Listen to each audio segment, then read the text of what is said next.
So, hello guys. Good morning, good afternoon, good evening. Ayan, nandito po ako sa gardenan namin. So, ayan, didiligan ko po.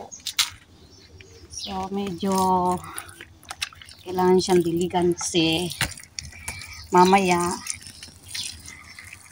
tuyo na po siya. Ayan po yung sibuyas. Ayan po yung bawang. Ayan ang sibuyas. Ayan. So, ayan po yung okra. Mainit. Sobrang init na po. So, ayan guys. Isang dangkal lang po yan, okra. Ayan na po ang bunga niya. Bumunga na po siya. So, ilang puno po yan, mga kamisji. Ayan. Sobrang init. So, dinidilagan ko po. Ang galing ng aking diligan. Oh, diba? Bumutas lang po ako ng takip. So, ayan po mga kamisji. Ayan po yung may mga maliliit pong dahon dyan. Yan po ay ang sili. Sili pong yung bell pepper po. So, ayan po mga kamisji, yung okra. Ayan, ang lalaki na ng bunga. Ayan, tuwan-tuwa po yung amo namin kasi ang laki na po ng mga bunga nila. So, ayan po. Isang linggo na lang, pwede na namin yung gulayin. Ayan mga kamisji. Ang init.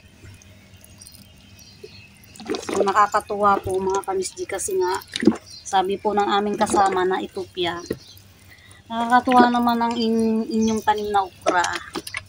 Dahil ang liit. Isang dangkal lang daw yung puno, may bunga na. Samantalang yung ibang mga okra, matataas daw. Manang-mana daw sa nagtanim. Kaya ako'y tawa ng tawa. Ikinuwento ko sa amo ko eh. Tawan-tawa rin ang amo ko eh. Ayan. Ayan po mga kamisji. Kulang ang tubig ko kasi ayan po yung mga bawang. Ayan po mga bawang oh. So ayan, may dalawang puno din po ng luya. Ayan, sibuyas. Tapos may tanim din pong hill. Ayan. Nag-try po akong magtanim. Ayan, tumubo po siya. May dahon na po. Hill po yan. Hill po na dahon. Puno pala.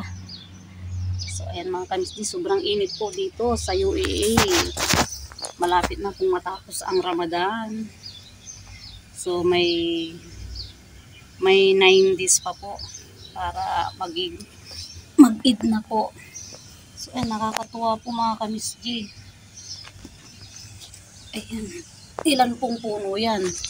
1, 2, 3, 4, 5, 6, 7, 8, 9, 10, 11, 12, 13, 14,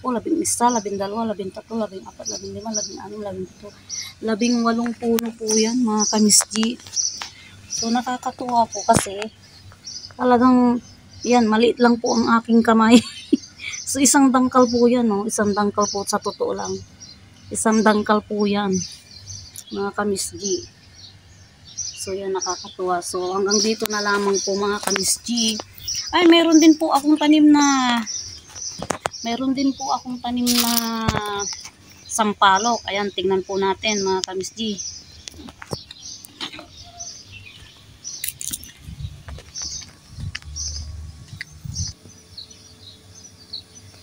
Ayan. Ayan po mga kamisji, yung sampalok. So, binunsay po yan. Ayan po, inalisan po ng dulo para hindi mo siya masyadong matangkad. So, ayan po mga kamisji. Tapos, ayan po yung puno ng aloe vera. So, ayan po, ang dami po aloe vera. Tsaka ito po yung lemon. So, napakainit po mga kamisji. Kaya, hanggang dito na lamang po. See you po pag ako'y mamimitas na po ng okra.